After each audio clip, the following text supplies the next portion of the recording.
Hello and welcome. You're watching Express News on DD India. India's Prime Minister Narendra Modi participated in celebrations of the 150th Foundation Day of India Meteorological Department on Tuesday at Bharat Mandapam in the national capital, New Delhi. India's Prime Minister Narendra Modi launched the transformative initiative called Mission Mausam on the 150th Foundation Day of the India Meteorological Department on Tuesday. Prime Minister Modi also released a commemorative stamp and coin to honor IMD's 150-year legacy. PM Modi also released the Vision 2047 document on Tuesday on the 150th Foundation Day of the IMD. India's President Draupadi Murmu addressed a group of Indian Statistical Service probationers at the Rashtrapati Bhavan in New Delhi on Tuesday. The President said that statistical tools and quantitative techniques play a significant role in effective governance by providing an empirical foundation for policy decisions. India's Defence Minister Rajnath Singh celebrated Armed Forces Veterans Day in the Union Territory of Jammu and Kashmir's Akhnoor district on Tuesday. Minister Rajnath Singh also inaugurated the Akhnoor Heritage Museum during his visit. The minister addressed the Armed Forces Veterans Day celebration, emphasizing on the importance of this day and the celebration at Akhnoor. Indian Minister Nitin Gadkari also addressed the 9th Armed Forces Veterans Day celebration in the Western Indian state of Maharashtra's Nagpur and honored the contribution of India's defence veterans. Indian Minister of Commerce and Industry Piyush Goyal inaugurated the National Turmeric Board in New Delhi. He announced the Palle Ganga Reddy as its first chairperson. Minister Piyush Goyal pointed out that the newly formed board will pay special attention to the welfare of the turmeric farmers spread across 20 Indian states, including Maharashtra, Tamil Nadu, Andhra Pradesh and others. Dr. V. Narayanan has officially assumed charge as the chairperson of the Indian Space Research Organization on Tuesday. The Maha Kumbh Festival 2025, which began in the holy city of Prayagraj with chants of bhajans and slogans on January 13th, witnessed its first Amrit Snan or the holy dip of akhadas on Tuesday. 13.8 million devotees took a dip or Amrit Snan in Prayagraj Sangam on Tuesday. The Naga sadhus were the first to bathe at the Sangam, followed by the general public. Sadhus, saints of the 13 akhadas of Sanatan Dharma, are taking a holy dip at Triveni Sangam. In a special gesture, flower petals were also showered on devotees taking part in the Amrit Snan on the occasion of Makar Sankranti on Tuesday. India's Ministry of Electronics and Information Technology has offered technological support with an app at the Maha Kumbh in Prayagraj with the integration of Bhashini for multilingual accessibility. The Bhashini app is part of the Narendra Modi government's Bhashini AI platform, specially designed to help pilgrims navigate the spiritual and logistical complexities of Kumbh Mela. Bhashini has over 450 regional and vernacular terms related to the Kumbh Mela, creating a rich glossary of cultural and spiritual phrases. In business, Indian equity indices ended on a positive note with Nifty around 23,150 on Tuesday. At close, the Sensex was up 169.62 points at 76,499.63. At close, Nifty climbed 77 points, trading at 23,163. Indian rupee ended at fresh record low at 86.64 per dollar on Tuesday versus Monday's close of 86.58. Oil prices eased on Tuesday but remain near 4-month highs as the impact of fresh US sanctions on Russian oil remain the market's main focus ahead of US inflation data this week. Brent futures slipped 53 cents to $80.48 per barrel, while US West Texas Intermediate crude fell 44 cents to $78.38 a barrel. India's net direct tax collection has surged by nearly 16% to around 16,90,000 crore rupees in the current financial year so far. According to India's Central Board of Direct Taxes, the gross direct tax collection has also achieved an impressive growth of around 20%, amounting to over 20 lakh crore rupees. Electric car sales rose by 25% globally in 2024, surging in China but slowing in Europe. According to figures published by the British consultancy Pro Motion, a record 17.1 million battery electric vehicles were sold last year across the world. In Europe, including Britain, Iceland, Norway and Switzerland, sales slipped by 3% to 3 million vehicles after 4 years of strong growth. High-stakes negotiations aimed at ending over 15 months of conflict in Gaza and securing the release of hostages held by Hamas are reported to be advancing. Mediators gave Israel and Hamas a final draft of a deal on Monday after a midnight breakthrough in talks attended by envoys of both outgoing US President Joe Biden and President-elect Donald Trump. US President Joe Biden said a ceasefire and hostage release deal he had championed was on the brink of coming to fruition, and Hamas has said it was keen on reaching an agreement. Biden will speak to Egypt President Abdel Fattah el-Sisi soon, as he earlier did with the leaders of Israel and Qatar, while another round of talks are planned in Doha on Tuesday morning to finalize remaining details. An Israeli official said negotiations were in advanced stages for the release of up to 33 hostages as part of a deal. Meanwhile, Israeli police said they had received reports of debris from a Yemeni missile hitting private homes in Mewa Beitar and Zur Hadassah near Jerusalem on Tuesday. No injuries were reported. However, there was property damage reported in Jerusalem. Police had secured the area while bomb disposal experts were investigating the area. The Constitutional Court adjourned the opening session of the impeachment trial of suspended President Yoon Suk Yeol within minutes after he failed to attend court on Tuesday. The next trial session for Yoon is due to take place on Thursday, and if Yoon decides not to attend again, his legal team will represent him during the proceedings. The South Korean President Yoon Suk Yeol is also under criminal investigation for alleged insurrection.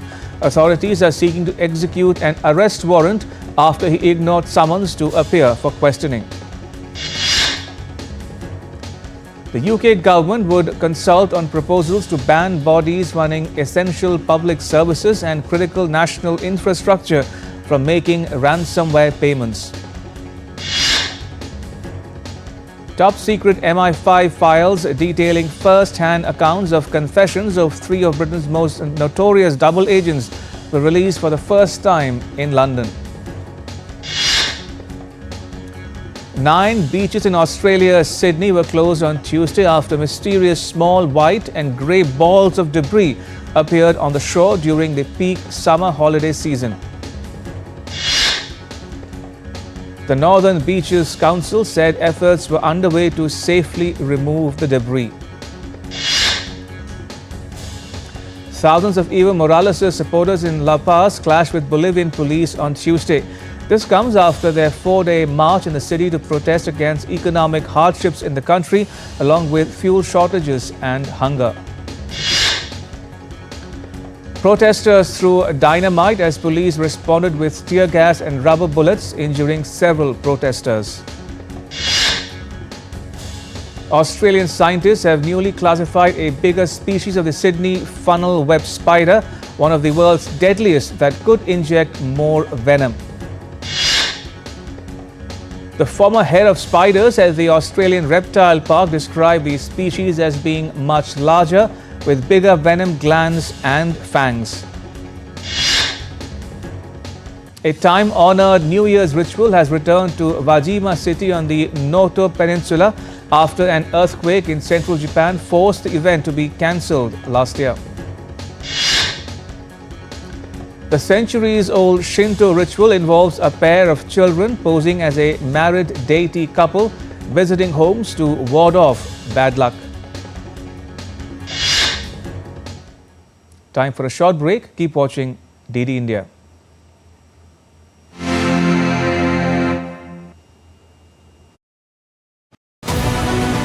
This week on Defense Dynamics, unravel the secrets behind India's revolutionary CATS warrior prototype. What are these CATS and how will they redefine the warfare? Why is making fighter jet engines still a monumental challenge? We analyze the hurdles. Can Donald Trump bring an end to Ukraine war after January 20th? A geopolitical analysis you can't miss. Updates on India-Maldives defense ties and the evolving dynamics of Afghan-India relations. This Wednesday at 8 p.m. IST only on DD India.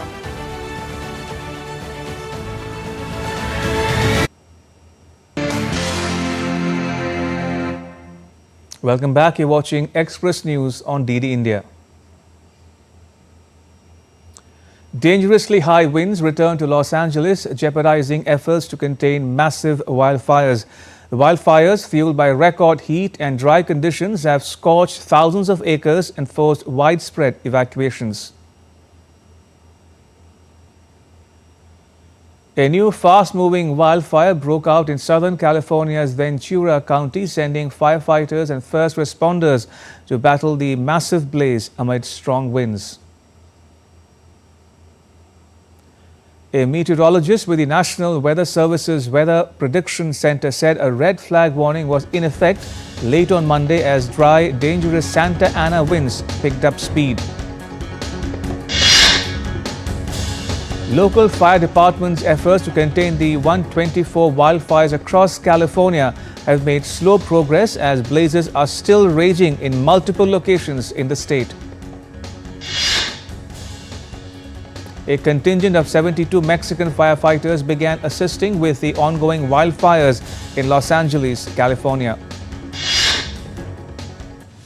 The major wildfires that have been raging in the Los Angeles area have claimed the lives of at least 24 people and burnt an area the size of Washington, D.C. U.S. President Joe Biden said during a Monday briefing that tens of billions of dollars will be needed to restore Los Angeles to its pre-wildfire state after the devastating fires in California. Biden pledged full federal support, promising the government will cover 100% of costs for firefighter overtime, debris removal and temporary shelters over the next 180 days. Los Angeles County District Attorney Nathan Hochman released video showing a looting incident at an Altadena home, as well as the arrest of a man accused of arson in Azusa, both related to the wildfires affecting California. Los Angeles officers confirmed 14% of the Palisades fire have been contained through the city braces for another round of intense winds over the next few days. Intense rains hit Bolivia over the weekend, causing destruction in Quim, eastern Bolivia, where houses and families have been affected, according to the Vice Minister of Civil Defense. According to District 8 Neighborhood Council President Augusto Vilcha, the residents have been asked to evacuate the area, but the measure has faced resistance. At least 10 people have died after landslides swept through two cities in the Brazilian state of Minas Gerais, state officials have said. Another landslide swept away everything in its path along a street on the side of a hill in the city's Bethania neighborhood. Just weeks after Cyclone Chido caused significant devastation, Storm Dikeledi hit the French Indian Ocean territory of Mayotte with severe flooding and mudslides. Continuous heavy rains and violent winds have led to widespread damage in Mayotte, prompting authorities to issue a red alert. Residents are understandably exhausted and overwhelmed by the repeated natural disasters. Makar Sankranti, celebrated across India with different names and traditions, marks the transition of the sun into the zodiac sign of Capricorn. It's a harvest festival that symbolizes the end of winter and the beginning of longer, sunnier days. Devotees take dips in sacred rivers like the Ganga and Yamuna, offering special prayers to Sun God and seek blessings for health and prosperity on Makar Sankranti. Showcasing culture, tradition, colors and festivities on the occasion of Makar Sankranti, renowned sand artist Sudarshan Patnaik, through his unique sand art, showcased the continuity of our rich cultural heritage. India's Prime Minister Narendra Modi has extended his greetings on the occasion of Makar Sankranti Uttarayan. Sharing a post on X, he wrote, and I quote, "Many best wishes to all countrymen on Makar Sankranti. May this holy festival dedicated to the Uttarayan sun bring new energy and enthusiasm in your life," unquote. The main Magh Bihu kickstarts today all across the northeastern state of Assam. Community feasts, joyous meetings with family and friends to fill the heart of Assamese people with warmth, love and brotherhood. India's Prime Minister Narendra Modi today greeted everyone on the occasion of Magh Bihu. Excitement fills the air across southern India's Tamil Nadu as families celebrate Pongal, the harvest festival.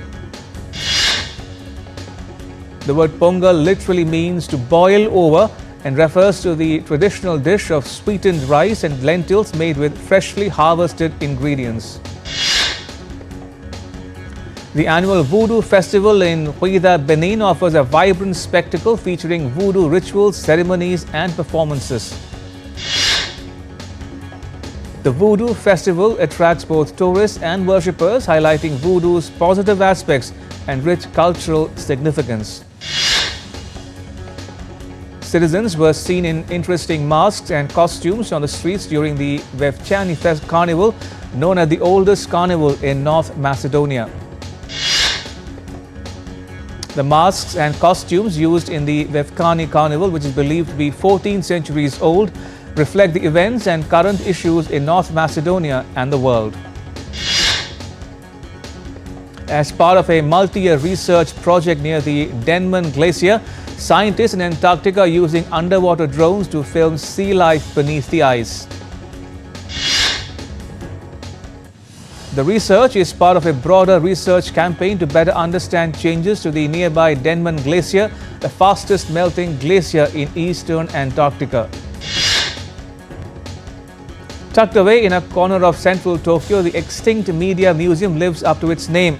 From Betacam videotapes to floppy disks and vintage Sony devices, the museum is a showcase for old cameras and telecom equipment, including a 1916 Japanese-made Lily still camera. The deputy museum curator says the museum was founded on the principle that eventually all media gadgets except for paper and stone will die out and become defunct. France's Charles Delon completed the Vendée Globe Around the World sailing race in record time on Tuesday when he crossed the finish line in under 65 days. The feat marks the second time Delon has crossed the finish line first. He was denied victory in the 2020-21 edition after losing out to Yannick Bestaven, who received a time compensation for diverting to assist another competitor. In sports, former world number 1 Rohan Bopanna and his new Colombian partner Nicolas Barrantios bowed out of the Australian Open men's doubles event. Russia's Daniil Medvedev survived a huge scare against Thai wildcard Kasadit Samraj to reach the Australian Open second round on Tuesday. In Australian Open, America's Taylor Fritz beat Jensen Brooksby to storm into the second round of the Australian Open on Tuesday. Olga Rune also emerged victorious in a tough 5-set battle against China's Zhang Zhizhen to advance to the second round of the Australian Open. World number 8 Emma Navarro outlasted Peyton Stearns in a grueling 3-hour and 20-minute affair at Rod Laver Arena. Navarro has set up a second-round clash against Chinese left-hander Wang Shiyu. Emma Raducanu reached the second round for the fourth year in a row after beating 26-seeded Ekaterina Alexandrova. In badminton, Indian duo Tanisha Crasto and Dhruv Kapila beat the pair of CK Chen and Yin Hui Su to advance to pre-quarterfinals of the India Open. Former world heavyweight champion Tyson Fury has announced his retirement from boxing. The inaugural edition of the Kho Kho World Cup kicked off with a glittering opening ceremony at the Indira Gandhi Indoor Stadium in New Delhi on Monday. India's Vice President Jagdeep Dhankar, Sports Minister Mansukh Mandavi and IOA President P.T. Usha were among the high-profile personalities that attended the event. The Indian men's team defeated Nepal in the opening match of the inaugural Kho Kho World Cup at the Indira Gandhi Indoor Stadium on Monday. Tamil Nadu Dragons edged past unfortunate Delhi SG Pipers 3-2 in the Hockey India League in Rourkela on Monday.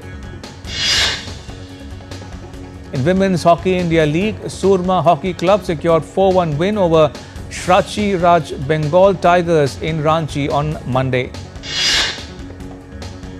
In Ashes Women's second ODI, Australia beat England by 21 runs at Melbourne.